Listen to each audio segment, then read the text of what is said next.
Alright, here we are in chapter 11 when we just started to discuss the chi-square tests. First thing we talked about were the goodness of fit tests. So if we wanted to, whenever we were talking about examining more than two proportions, usually the chi-square goodness of fit test was the way for us to go. So we also had a chi-square test for homogeneity and a chi-square test for association independence, but those were based on two-way tables. This one, the homogeneity, was a two-way table, and we wanted to know if the distribution of a categorical variable differed for two or more populations. And then the chi-square test of independence was we had a two-way table. We just wanted to know if there was a relationship. But right now we're going to focus on goodness of fit.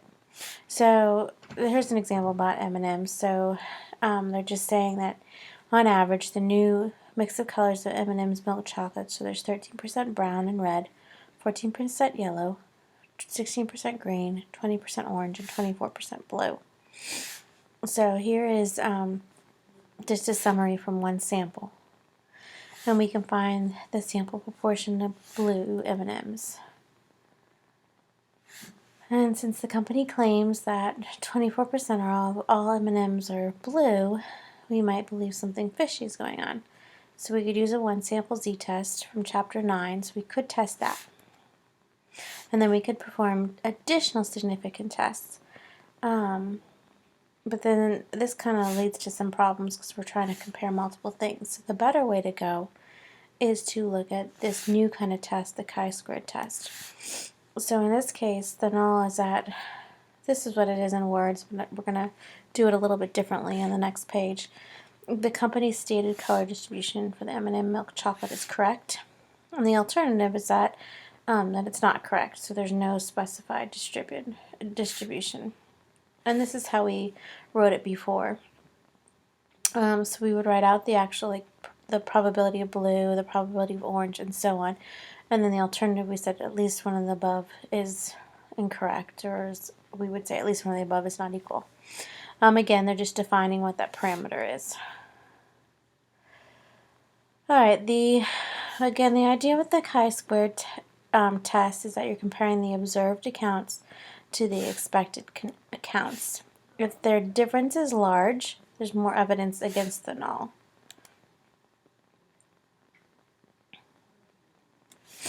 So we can go through and find the expected count. So we take the actual proportions, so like 24% of the blues, and multiply it times the total sample size and get that expected count.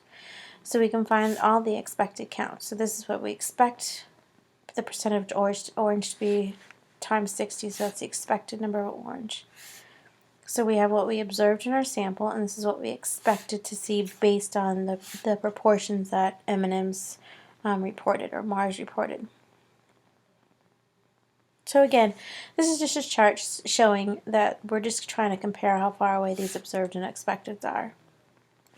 So how likely is it that these differences just occur by chance, or is it actually something's going on here? So we calculate the chi-squared test statistic. Alright, the chi-squared test statistic is just the observed minus the expected squared divided by the expected, and then you add them all up.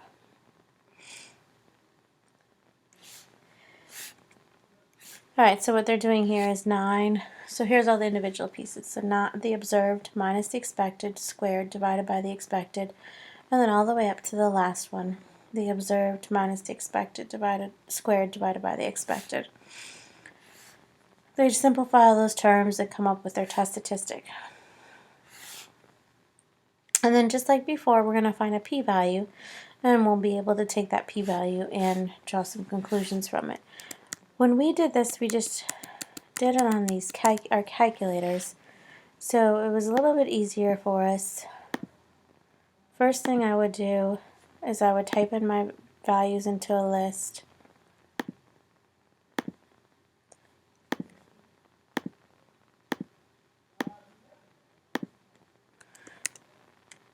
So we have 9, 8, 12, 15, 10, 6.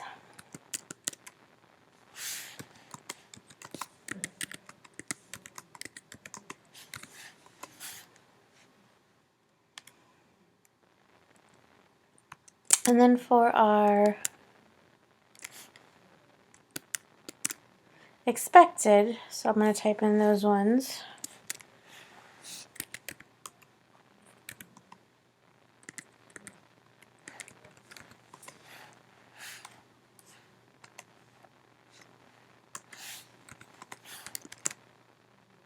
So it's 9.6.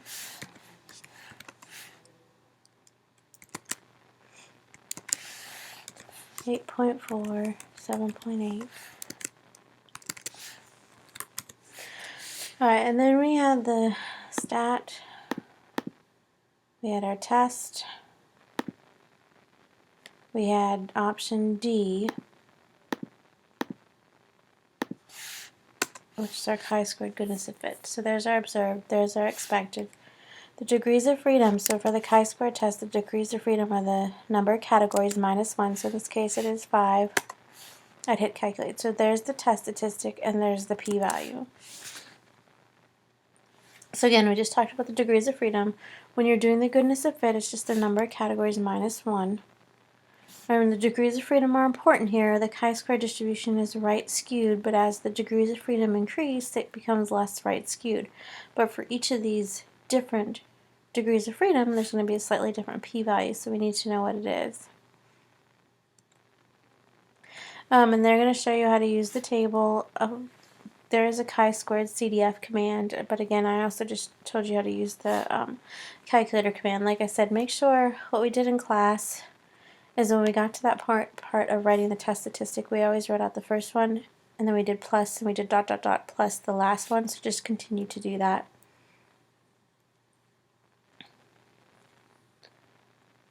And since they're using the p-value from the table, they're going to come up like with a more generic value, whereas when I use the calculator, I get the actual p-value. It's just something to think about.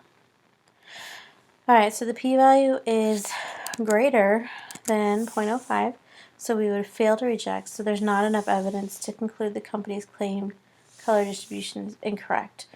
So again, you're writing this the same way, comparing your p-value to alpha, and you are making your decision if you're rejecting or failing to reject, and then you're writing your last sentence in terms of the alternative. Alright, the conditions here for the goodness of fit test are a little bit different. So instead of having the normal condition, we have a large sample size condition, and the large sample size condition is that the expected counts must be at least 5. So we still have the random check, we now have this large sample one, and we have this independent check still. So again, when you're writing out your hypotheses, we're saying the first one's equal to some number, the second one equal, the third one's equal, and so on, and at least one of the above is incorrect. We find the test statistic, we find the p-value, and then we write our summary statement. Remember, you're using the counts, we're not using the proportions, so when I typed things into the calculator, I was using the counts, I was using the numbers, not the proportions. And then when you check that large sample size condition, make sure you're looking at the expected counts, not the observed counts. Alright, so here's another example about birth days and if they're spread evenly across the week. So we just want to know if each of those days are equal to 1/7. And the alternative says at least one of the above is not. The random check, so the data came from a random sample of local births. Alright, so the large sample size check, again, this is replacing the normal check.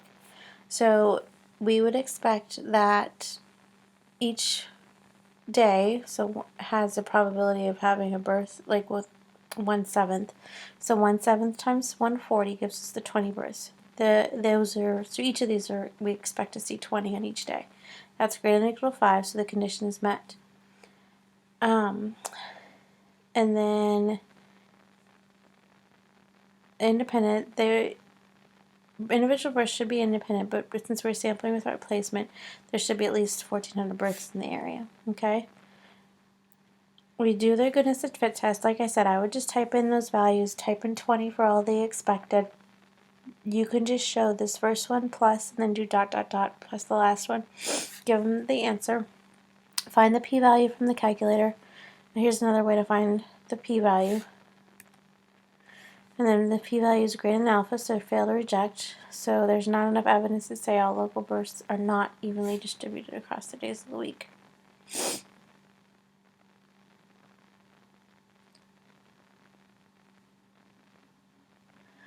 Alright, so here's another one about offspring.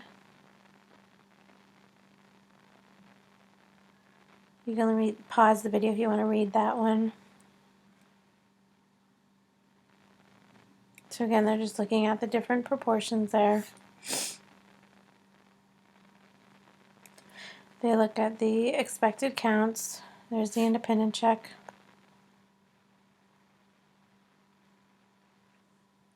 Again, first one plus ... the last one. There's the p-value from the calculator. And there's the conclusion.